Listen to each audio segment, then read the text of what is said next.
All right, so I'm here by this little tree stump here, you can see, and it came to me the chopping wood, carrying water, right? It's a famous, um, I think it's a Zen saying or Taoist saying. Um, Before enlightenment, chop wood, carry water. After enlightenment, chop wood, carry water. So, to me, that means in the world of form, before you have an awakening, you're living in the world of form. You're doing what is necessary to survive, to thrive in your own egoic way.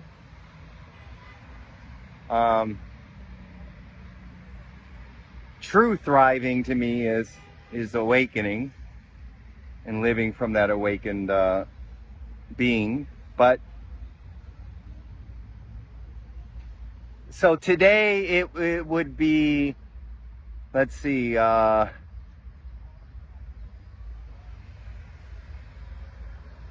working at the office.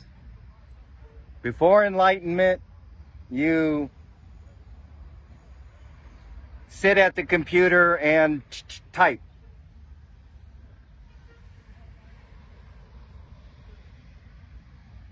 After enlightenment, you sit at the computer and type, right?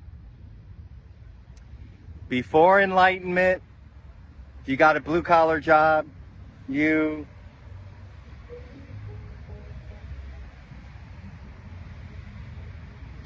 shovel asphalt into the street. Let's say you fix potholes. Before enlightenment, you shovel asphalt into the potholes, smooth them out. After enlightenment, you shovel asphalt into the pothole and smooth it out. I just saw a bus go by. Before enlightenment, you drive people around in your bus. After enlightenment, you drive people around in your bus. And I'm trying to, I don't know, just like, I just realized I kind of was just like, before enlightenment, I was acting a little less or a little more serious, and then after enlightenment, a little more lighter. Because for most of us, it's before enlightenment, I'm driving a bus. I waited tables for a long time. Before enlightenment, I'm waiting tables and I'm suffering and I hate it. But it's the only thing I got stuck doing it. And, I'm sure I blame myself, but whatever. I don't wait tables anymore. Hopefully I won't go back to it. It doesn't matter. If I do, I do. But before enlightenment, or even after awakening, I still had I had to like face that and unbind myself. Until I was pretty much there, I'd say 80-85%, enjoying waiting tables. Okay, I'll be honest. I don't think I ever got 100% there. Okay.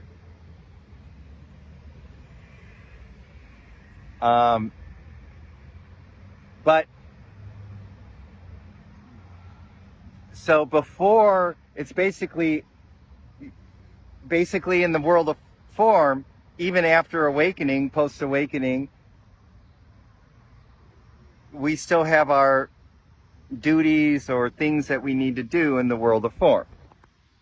But we do them after awakening And especially after healing pain bodies and doing the necessary work and growing and shadow work and stuff like that, in integration, we start approaching the things that we do differently, right?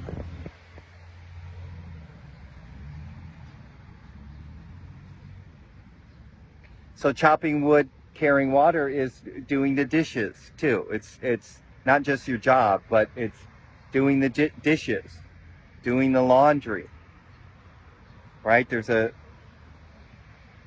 famous book by, I think, Jack Cornfield, After the Ecstasy, the Laundry, right? Sort of like that's kind of his little spin on chopping wood, carrying water. After awakening, after enlightenment, you still got to do the laundry, you know? And I have been somebody who definitely has, you know, been somebody who you know, I've been engaging more in the world of form. Let's just put it that way, okay?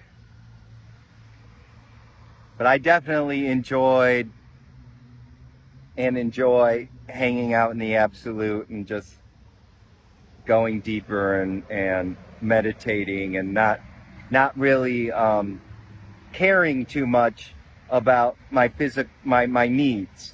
I mean, because, you know, I mean, I'm single now for the last 4 years or so, so my needs are small. And I sort of prefer that. I sort of had to go, you know, because I was working on a lot of purification and just burning off some more karma and stuff like that. So I needed that, and it's great. So now I'm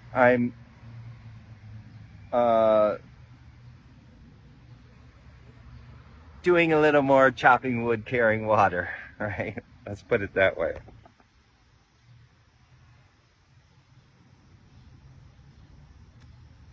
So, but everyone's on their path, and everybody has their own way to navigate their lives post-awakening, okay?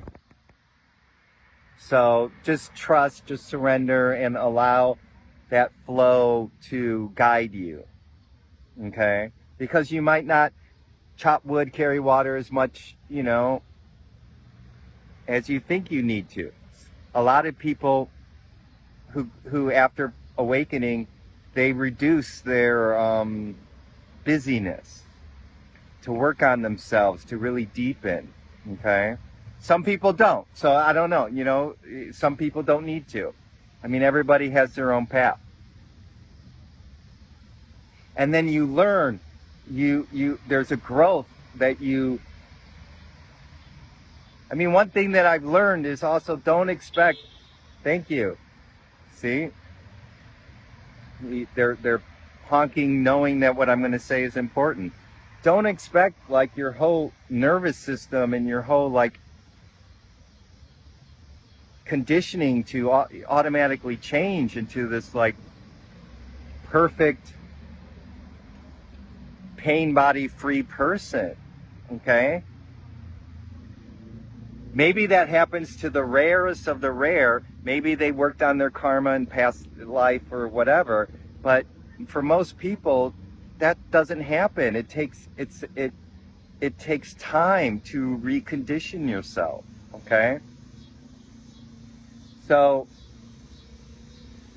at times you will feel blissful and be like, yeah, I don't mind doing the dishes or doing these tasks that are have a lot of heaviness to them, like emotional, psychological heaviness to them. But a lot of times you'll get triggered, and so you learn to cultivate, you learn to you just learn to change the way you see and do these things. You're kind of rewiring your nervous system, and it takes a while. So don't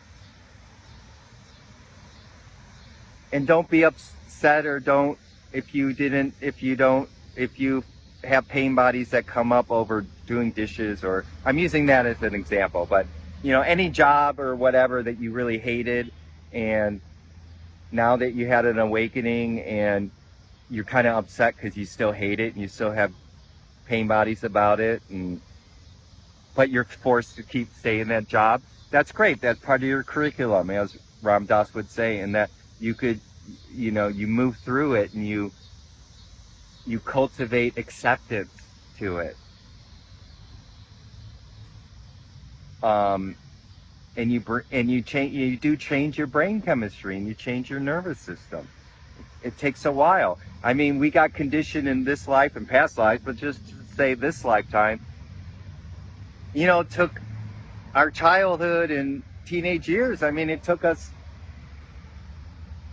countless years to be conditioned into the fucked up adult that we became, right?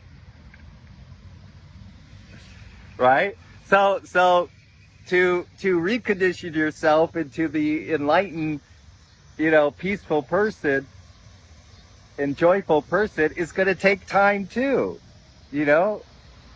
Maybe just as long as you're, 15, I don't know. I've been doing this for 20 years, and it's finally gotten to a point where I'm like, wow, there's a lot of stuff that has been healed. I mean, I still got shit, but not like what I used to have, okay?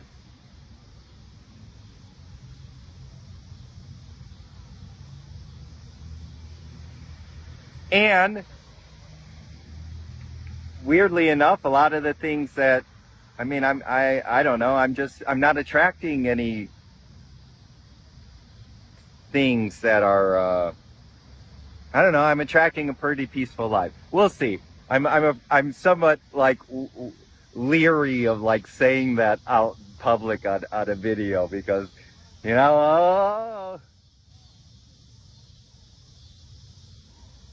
check back.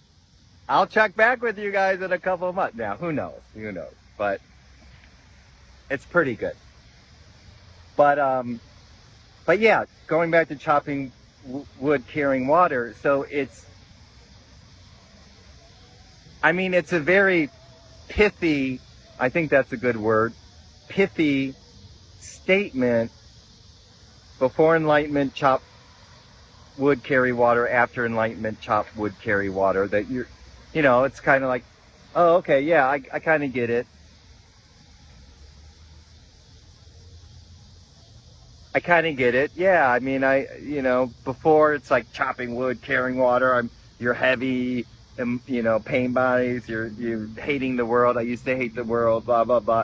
And you're just like, life is so difficult, and you're suffering. And then after enlightenment, it's like, hey, yeah, chop wood, carry water. Right, man. I'm there. I'm just blissing out in nirvana. Okay, this is great. Because you're connected to your eternal truth, and it's just like, yeah, this is a celebration, right? Now, but to get there, it's that pithy saying could be like, oh, I have an awakening, and I'm gonna automatically be in La La Land, nirvana, chopping wood, carrying water, and just be like, this is the best thing since sliced bread or whatever. No, it's going to take time. At times it could feel like that, but I'm just saying on a consistent level where, most of your day and night you're like that. It takes a while, okay? And depending on your karma, it could take a long time, okay? Just being honest with you. So, but you could look forward to it, okay? And just keep using the chopping wood, carrying water, not as an end goal, because a lot of times we want to we want the end goal, and that's okay because it helps us really like focus and want to do it. But I'm just saying, don't have an end goal agenda like this is going to happen in 2 years or 3 years or whatnot.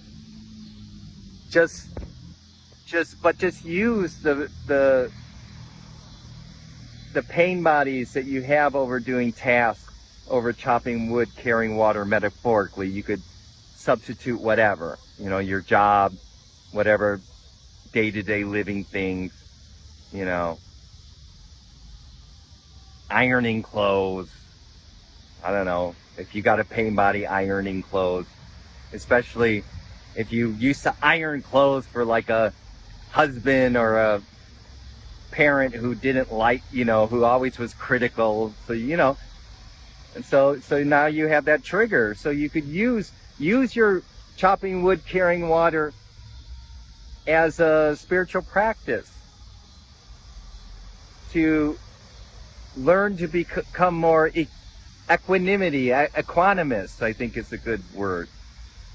More peaceful with the chopping wood, carrying water, okay? So you're changing your habits of mind, and not just your thoughts, but also the feelings, okay? And then your nervous system's slowly getting rewired. You're getting rewired, and it takes time, okay? So just know that. So chopping wood, carrying water. So thank you for the suggestion over there. You stumpy, lovely stump of wood there. And hopefully this has been helpful, and love you. And until we meet again next time in the before enlightenment, we're doing our thing in the world. After enlightenment, we continue to do our thing in the world, but it comes from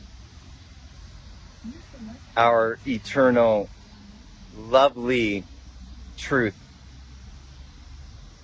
And we emanate that energy through our words, thoughts, and action into this world.